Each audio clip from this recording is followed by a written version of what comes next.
우리나라에는 친중 정치인, 경제인, 지식인, 엘리트, 기자, 국회의원, 종교인, 하여튼 뭐 등등등등 어마어마하게 많다고. 자, 보십시오. DJ 정부. 제가 얘기했죠. 우리나라의 친중화는 김대중 때부터 시작됐다고. 김대중 대통령 때부터 중국의, 즉 전라도의 중국화 계획은 이미 시작됐습니다. 전라도 사람들 김대중 대통령 손절해야 됩니다. 김대중 때 이미 시작했어요. 그래서 김대중 정부 때 정보통신부 장관을 지냈던 이상철이라는 사람이 LG U+ 부회장이 됐었는데 이 사람이 화웨이의 고문으로 갔습니다. 그렇죠?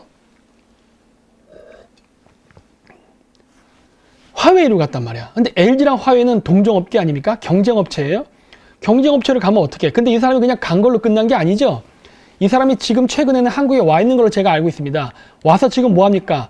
우리나라의 LG U+를 통해 가지고 화웨이 통신 장비 쓰는 거 로비하고 다니죠. 예? 이거 이렇게 되면 역적 행위 아닙니까? 예? 이 사람은 LG 제품을 중국에 팔 생각을 해야지 왜 LG에 멀쩡히 잘 있다가 중국 가가지고 있다가 중국에 있으면서 다시 한국에 들어와서 중국 제품 한국에 팔아먹으려고 그래요. 어? 자, 보십시오. 이상철 전 LG U+ 부회장이 중국 대형 통신장비 업체 화웨이와 본사 고문으로 자리를 옮겨 논란이 일고 있다. 논란 일었어요. 제가 얘기하는 거 아니잖아요. 중앙일보네. 어? 이상철 전 부회장은 김대중 정부 시절 2002년 정보통신부 장관을 지냈다. 그래서 이미 여기서 문제가 많았습니다. 굉장히 문제가 많았어요. 왜? 저 사람이 산업 스파이짓 하면 어떡해? 어? LG U+ 내부의 정보 속속히 알지 않습니까? 근데 이 사람은 LG U+ 다닐 때도 화웨이랑 교류했어요. 그래서 매우 의심스러운 사람입니다. 자, 그리고 그 화웨이를 설립한 런청페이라는 사람은 군 출신입니다. 중국 인민해방군 중에도 정보 분야에 일했던 사람이에요, 이 사람이. 정보 분야에서 일했던 사람이고 그 사람이 바로 정보통신회사를 만든 사람이기도 합니다. 뭔가 이상하지 않아요? 중국에서 가장 큰 통신 장비 회사를 세웠답니다.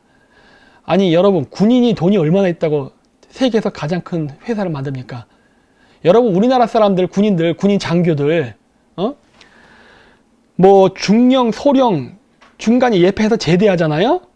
그런 사람들 사업하면 10중 8구 망합니다. 왠지 아세요? 바깥 세상을 몰라서. 군대에서 갖고 나왔던 퇴직금 그대로 사기당해서 날려먹고 망해요. 옛날에 그런 사람들 무진장 많았어요. 제 앞에 선배들이라든가 아로티씨 아니면 다른 사람들 중에 그렇게 해서 집안 망한 사람 많이 봤습니다. 왜?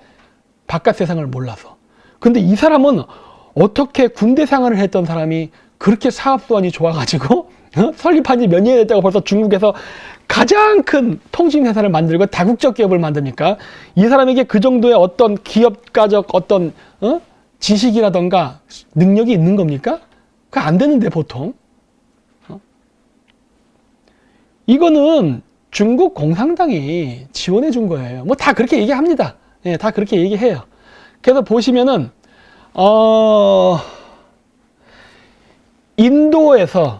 인도 정보부 쪽에서 그 화웨이가 중국 공산당으로부터 지원을 받는다는 의심을 받아서 그 여러 비평을 많이 당했다는 내용이 나옵니다. 그리고 실질적으로 이번에 인도에서는 화웨이 제품을 안 쓰기로 결정했어요. 그러니까 미국, 캐나다, 영국, 호주, 뉴질랜드 같은 영미권 국가에서 일본까지 그렇게 해서 화웨이 제품 쓰지 말자고 하자 인도도 동참했습니다. 그래서 했고, 이 화웨이는 또 골 때리는 거를 제가 간단하게 요약해놨어요. 바로 이겁니다.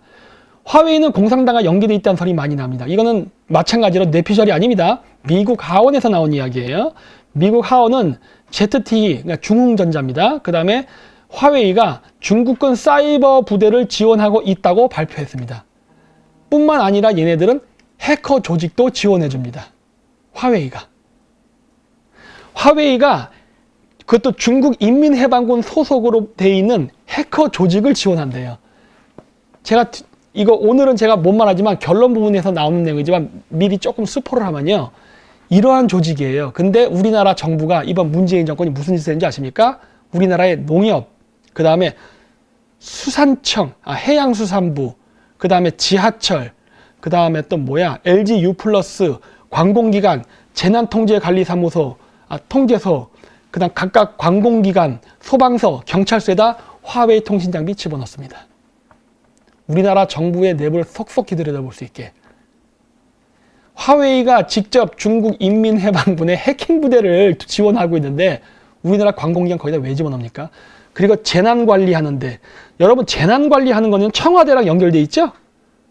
이번에도 세월호 문제 막 시끄럽게 해갖고 어떻게 했습니까? 세월호 문제 터진 거를 명분으로 해서 재난관리부에서 청와대 직속으로 막 집어넣고 했죠? 청와대 쪽으로. 그리고 그다 화웨이 통신장비 집어넣으면 어떻게 되는 거죠?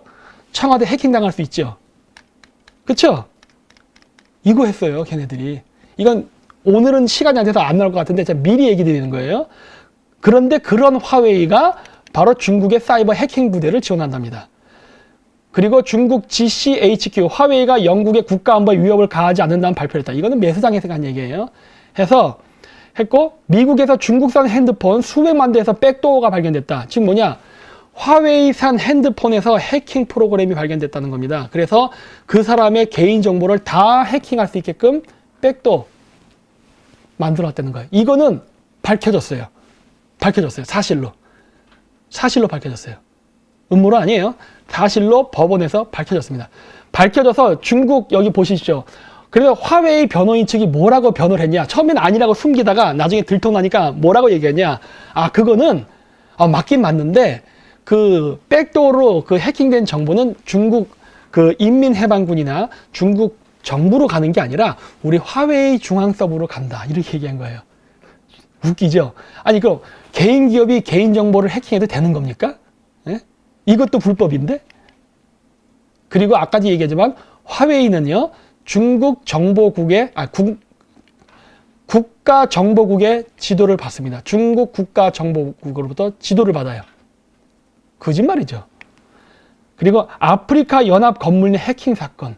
그러니까 아프리카 유엔 건물이 있거든요. 그 안에 도청 장치를 해서 해킹을 했어요. 근데 그 건물을 누가 지어줬느냐? 중국이 지어줬습니다. 중국이 아프리카에 자원 외교한다고 선심 외교한다면서 뭐 축구장 지어주고 아파트 지어주고 뭐 이렇게 관공서 건물 지어줬잖아요. 그 건물 지어줄 때 도청 장치를 박아놨어요. 그러니까 어떻게 보면 아프리카 사람들 뒤통수를 제대로 갈긴 거죠. 그 짓을 했습니다. 그것도 걸렸어요. 이것도 다 가짜 뉴스 아닙니다. 다 외신에 나와요. 그리고 이 화웨이랑 분쟁이 생겼을 때 중국은 그러니까 그 인도 북동부 지역이 티베트랑 국경이 맞닿아 있거든요. 그 지역에서 국경 분쟁이 났을 때 당시에 화웨이는 인도 직원을 화웨이에서 강제로 퇴사했습니다. 왜? 혹시라도 인도 직원이 화웨이 정보를 유출시킬까 봐. 그렇죠? 이런 애들이랑 지금 LG U 플러스가 놀아나는 겁니다. 이거 되게 위험하다 생각되지 않으세요? 자, 그럼 화웨이와 공산당은 어느 정도 친한가를 한번 보죠. 화웨이라는 회사는 원래는요, 그 강택민 계열의 그 회사입니다. 그러니까 시진핑의 정치적 라이벌인 강택민 주도로 만들어진 회사예요. 런청페이도 원래 그쪽 인맥입니다. 그래서 원래는 그쪽 사람으로서 이제 긴밀한 관계가 있고, 그리고 공산당이랑 관계되어 있는 거는 뭐 얘기할 필요도 없어요. 그건 원래 그랬던 거예요. 그런데 여기 보시면은 요게 나옵니다. 이제 첩보기관 그리고 파벌투쟁이라 나오는데, 원래 런청페이는 강택민 계열 사람으로, 화웨이는 어떻게 보면은 시진핑의 입장에서는 반시진핑 계열의 기업이에요. 그런데 내부적으로 어떻게 되냐? 그 중국의 그 안방보험, 우리나라의 알리안스 생명이나 동양 그 생명 인수했던 회사가 동방보험이라는 게, 안방보험이라는 게 있습니다. 그게 등소평의 손녀가 관리했던 회사예요. 등소평이니까 샹하이방 계열이죠. 그래서 강택민 계열의 회사인데 안방보험이. 이 안방보험도 시진핑이가 지도층 그 회장을 갈아치워갖고 자기 친시진핑 인사를 그쪽에 앉혀갖고 자기 쪽 계열로 만들었거든요. 근데 그러한 움직임이 지금 화웨이 안에서도 보입니다. 그래서 보면은 화웨이에는 순야팡이라는 사람이 있습니다. 순야팡, 여자예요, 여자. 순야팡이라는 사람인데 이 사람이 누구냐? 국가안전부 출신이에요. 국가안전부. 우리나라 말로 하면은 국정원. 그쪽 소속 사람이에요. 이 사람이 지금 화웨이의 위원회의 위원장으로 앉아 있습니다. 이거 여러분 잘 모르실 수 있으니까 제가 선물할게요. 이번에 문재인 정권이 들어와서 한 짓이 무엇이냐? 우리나라의 모든 관공서, 그 다음 모든 대기업에다가 위원회를 만들어 놨습니다. 위원회. 그 위원회에 들어오는 그 멤버는 누구냐? 시민단체, 좌파. 환경, 동물 애호가, 뭐 페미니스트도 있겠죠, 그 속에는. 뭐 이런 여러 가지 그 시민단체 소속 사람들을 그 위원회를 만든 다음에 거기다가 꽂아놨어요. 그게 일종의 공산주의 시대 때 정치장기랑 똑같은 거죠. 뒤에서 감시하는 거. 그런데 우리나라 국정원에도 위원회가 있는 걸로 알고 있습니다. 지금은. 그리고 그 위원회에는 당연히 시민단체에서 온 사람들이 앉아서 국정원의 일거수일투족을 지도해 줍니다. 지도. 그럼 어떻게 돼요? 일을 못하지. 속속들이 자금서부터 모든 업무를 다 보고해야 되고 감시를 하니까 그런 사람들이 말하는 말을 벗어나서 일을 못하겠죠. 근데 문재인 정권이 갖고 온 바로 이 위원회라는 제도는 중국에서 먼저 만들어진 거예요. 시진핑이 중국 내부에 있는 강택민 계열의 각종 군부, 그 다음에 기업, 이런 데가 자기에게 적대적 관계를 가질까봐 그거를 통제하기 위해서 위원회를 만들고 거기다 자기 사람을 꼽아놓은 거예요. 순야팡이 바로 그런 인물입니다. 자, 우리나라 문재인 정권이 어떻게 우리나라를 독재하는지 보이시죠? 시진핑한테 벤치마킹한 거예요. 그런데 자 보시면은 어떻게 되어 있냐? 이 순야팡이 들어와서 무엇을 하느냐? 런청페이의 모든 경영 업무에 대해서 감나라 콩나라 통제를 합니다. 자, 그렇기 때문에 화웨이라는 기업이 중국 인민해방군의 통제를 받지 않는다는 말은 거짓입니다. 왜? 여기 다 있잖아요. 순야방이라고 이름까지 나와 있잖아요. 다 이름까지 다 공개돼 있잖아요. 그래서 순야방이 런청페이의 그 자식에게 그 뭐랄까 경영권이 인수임계되지 못하도록 막았어요. 당연하죠. 런청페이는 은퇴하면은 화웨이의 다음번 회장은 친시진핑 계열의 공산당 인사를 안 칠 겁니다. 그거 하고 있는 거예요, 이게. 근데 화웨이가 중국 정부의 영향을 안 받는다고? 어디다 대고 그런 거짓말을 하냐는 거예요, 도대체. 그쵸? 그리고 1933년부터 2002년까지 공산당 기율위원회에서 근무한 왕여 유한은 본지 중문과의 인터뷰에서 화웨이 직원의 제보를 근거로, 그러니까 이름 다 나오죠? 보시면은 중국 공산당 기율위원회에서 근무했던 왕요우첸이라는 사람입니다. 뇌피셜 아니죠? 그 사람이 뭐라고 얘기했냐? 전직 화웨이 직원의 제보에 의하면 화웨이는 정보기관에 이용되는 기업이다예요. 아시겠어요? 중국 공산당이 화웨이를 운영하는 것은 수익 창출의 목적도 있지만 그거보다는 뭐다? 정보 수집을 목적으로 만든 기업입니다. 정보 수집을. 아시겠어요? 즉 바로 국정원이에요. 우리나라식 하면. 핸드폰 파는 국정원이라 생각하면 돼요. 아시겠어요? 쉽게 얘기해서. 여러분, 국정원이 여러분한테 핸드폰 팔면 여러분 사실래요? 응? 여러분, 국정원 사람들이 여러분한테 핸드폰 10,000원에 판다 그러면 여러분 사실래요? 오, 싸다. 성능도 좋아. 가성 대비, 응? 가격 대비 성능 죽여줘. 살 거야. 그럴 거예요? 아마 좌파 사람들 개거풀 물겠죠. 내가 왜 그런 더러운 집단들의 그런 걸 사겠냐고. 아무리 값이 있어도 안 사. 그럴 거예요. 근데 여러분 화웨이 왜 씁니까? 웃기는 거 아니에요? 응? 빨갱이 국정원 거는 괜찮고 우리나라 국정원 건 안 되는 겁니까? 이 논리가 이상하다는 거 아닙니까? 그쵸? 화웨이가 뭐 했었느냐? 강택민 정권 시절에 중국의 방화벽인 만리장성을 만들 때 같이 움직였던 회사입니다. 그리고 여기 금순공정이라고 나와요. 저 금순공정이라는 게 무엇이냐? 예를 들어서요. 여러분이 무단횡단을 한다. 그러면 거기에 CC카메라가 있다. 여러분이 무단횡단을 탁 찍습니다.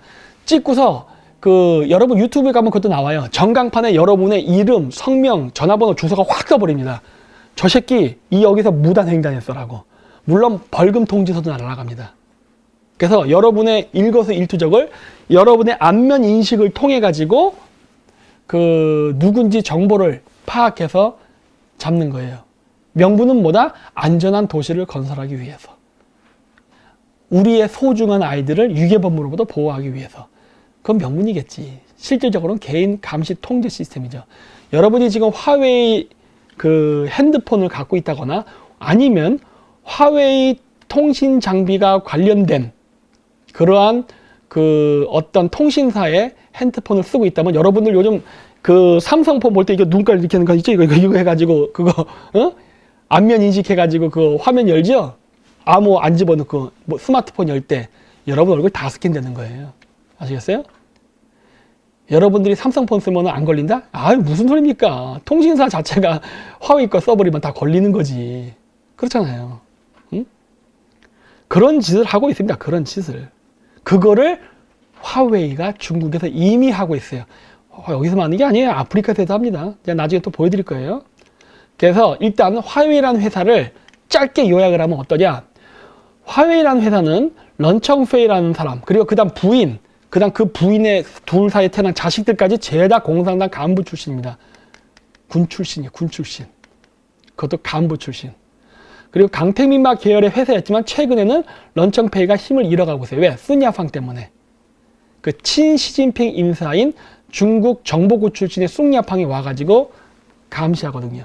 경영권 승계 못하게 하면서 나중에 이 사람 은퇴하면 자기 쪽 사람 심으려고. 그래서 이제 뭐 런청페이 회장보다 중국 국가안전부 출신의 위원장인 순야팡의 권한이 더 강하다. 그 다음에 중국의 만리장성이라는 방화벽을 구축하는데 참여했던 기업이고, 인터넷 감시를 위한 금순공정, 아까 이제 안면인식, 안구인식 시스템 이거 만들고 지금 상용화돼 있습니다. 그거 한 회사예요. 그 다음 감시 시스템 텐왕 시스템도 건설했습니다.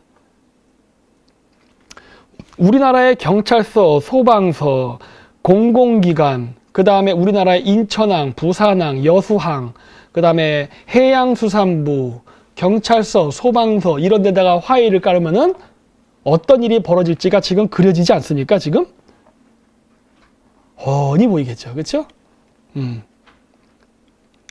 자, 여기 외국인 내수 행위. 그러면은 화웨이가 이렇게 단기간 내에 성장할 수 있는 원인이 무엇인가 하는 겁니다.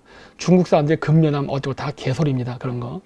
여기 뭐 IT 업계 정상 노리는 화웨이의 승부수라는 기사가 있는데 여기 보면은 뭐 급여 체계를 올리고 뭐 어쩌고 다 개소리입니다. 개소리. 응? 월급 올려줬으니까 중국 사람들이 뭐 열심히 일을 해가지고 했다? 무슨 말도 안 되는 소리입니까? 얘들 기술 훔쳤어요. 미국 실리콘밸리에서 기술을 훔쳤습니다. 산업 스파이를 이용해서. 훔친 기술을 가지고서 지금 화웨이가 전 세계에서 가장 빠른 5G 기술을 개발한 거예요. 그거 중국 기술 아니에요. 미국 기술이지. 그래 놓고서 마치 중국인들이 굉장히 근면해가지고 뭔가 열심히 해서 한 것처럼 이런 거지 같은 기사를 쓴다는 겁니다. 우리나라 기자들이. 이게 말이 됩니까, 이게? 예? 그래서 통신업계가 침체된 상황에서 경쟁사는 감원, 라인 축소, 비용 절감으로 바쁜데 이때 화웨이가 대대적으로 임금을 인상한 이유는 무엇일까? 마치 화웨이가 존나 뭔가 잘하는 것 같지 않습니까? 예? 그래서 회사의 이익을 나눠주는 성과급 잔치는 아니다. 내부에서 성장 동력을 찾지 못하고 외부에서 인재를 확보하기 어려운 이중고 속에서 선택한 고육지책이다. 화웨이 급여체계 개혁이 시작된 것이다. 웃기고 있네. 기술 훔쳐왔습니다. 자, 그래서 화웨이의 고속성장의 비결은 중국 정부입니다. 산업 스파이들이 막대한 금액을 제시해서 기술을 훔쳐오거나 혹은 다른 나라의 유명한 그리고 기술이 있는 엔지니어를 어마무시한 연봉을 제안을 해서 데리고 오는데 써서 데리고 온 거예요. 그러면은 여러분, 화웨이의 기술이 아직 좋지 않고 화웨이의 매출이 그렇게 좋지 않은데 어떻게 그러한 인재들을 어마무시한 그 돈을 들여가면서 영입해 올 수 있습니까? 그 돈은 어디서 오는 겁니까? 그게 바로 중국 인민은행에서 오는 거예요. 중국 개발은행들로부터 막대한 자금을 조달받는 게 가능했기 때문에 그런 거예요. 중국 정부가 왜 막대한 자금을 들여서 화웨이에 돈을 줬습니까? 그리고 왜 화웨이는 그 돈을 받아가지고 미국에 보내서 산업 스파이를 통해서 과학자를 꼬셔넣던가 기술을 훔쳐온 데 썼으니까. 이거는 당연히 중국 정보국이, 그러니까 즉 중국의 국정원이 미국의 기술과 군사 기술을 훔치기 위해서 쓰는 하나의 도구이기 때문에 그런 거예요. 그래서 다른 중국 기업은 그렇게까지 후원을 안 하지만 유독 화웨이에게 집중했던 데는 바로 그런 이유가 있는 겁니다. 아시겠습니까? 호주 5 시장 노리는 화웨이, 정치인 해외 출장 지원 1위. 호주에서.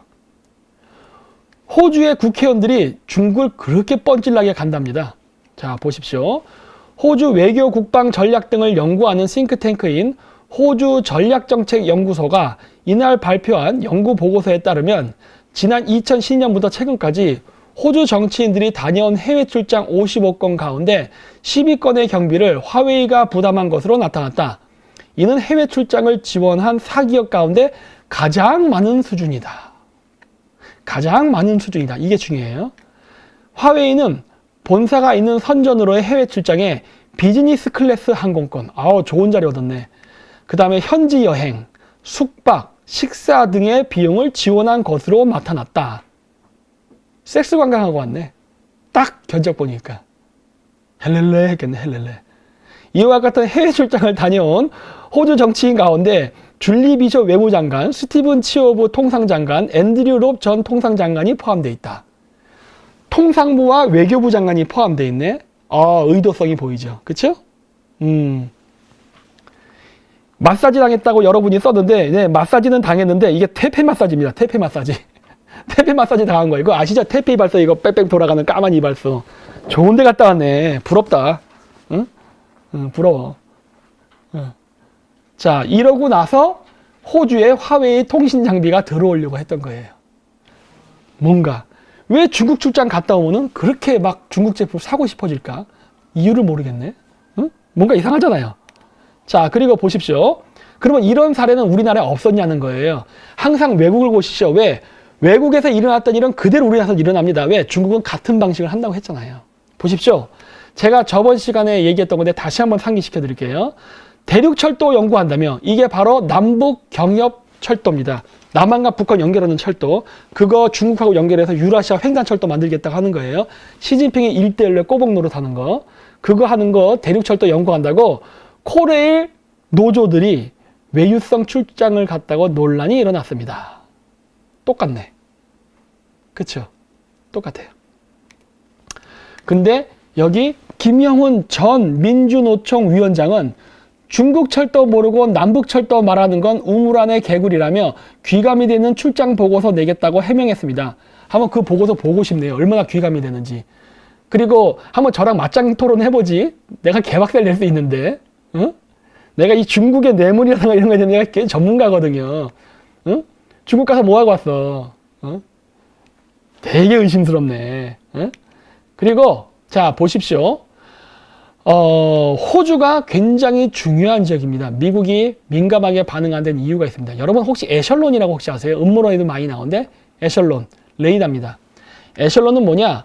5개의 회원국, 오스트레일리아, 캐나다, 뉴질랜드, 영국, 그리고 미국이 운영하는 전 세계의 통신을 감청하는 신호 정보 수집 및 분석 네트워크를 지칭하는 단어다. 인데, 요 오른쪽 밑에 있는 바로 그 동그란 공 같은 겁니다. 여러분이 구글에다가 에셜론이라고 직접 치면은 이런 거를 많이 볼 수 있어요. 그래서 이 에셜론이라는 거는 말 그대로 어떻게 보면은 미국이 전 세계를 해킹할 수 있는 장비예요. 무지막지한 장비입니다. 그런데 재미있는 거 앞쪽에 다시 가서 볼게요. 이번에 그 중국에 대항을 해서 영미권 국가가 힘을 합쳤다고 했죠. 그래서 올해 남중국해에서 그 림팩 훈련을 할 때 중국 제외시키고 항해 자유 훈련을 할 때에도 미국, 캐나다, 영국, 호주, 뉴질랜드 5개국이 참가했었거든요. 근데 이 에셜론 가입국의 국가와 똑 겹치네. 그쵸? 겹쳐요. 그쵸? 그래서 같이 움직여. 왜? 호주에 가서 중국이 해킹을 하려는 거는 에셜론 해킹하려는 가능성이 매우 높거든요. 어떻게? 통신장비 이용해서. 당연히 이 5개국은 발끈할 수밖에 없죠. 왜? 국가안보에 치명적이니까. 그런데 여기 보시면은 논쟁이라고 해서 맨 밑에 걸 볼게요. 나머지 건 여러분들이 보세요. 니키 해거의 책 비밀 속의 권력이라는 에는 제3기업국이라는 또 다른 존재가 등장한다.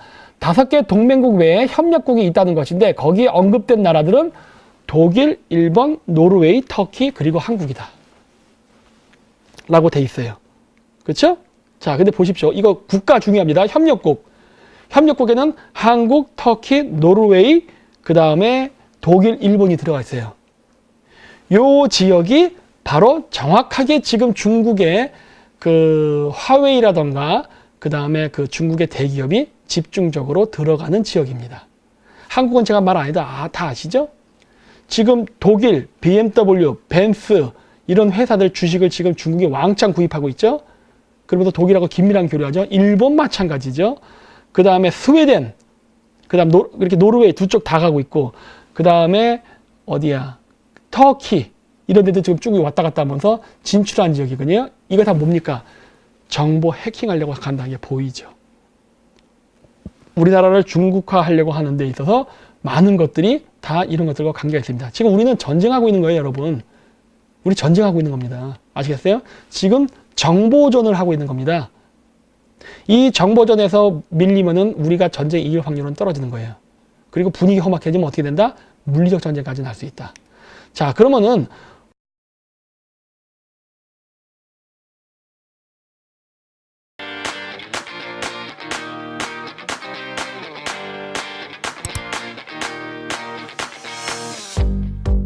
좋아요, 구독 꾹 눌러주세요.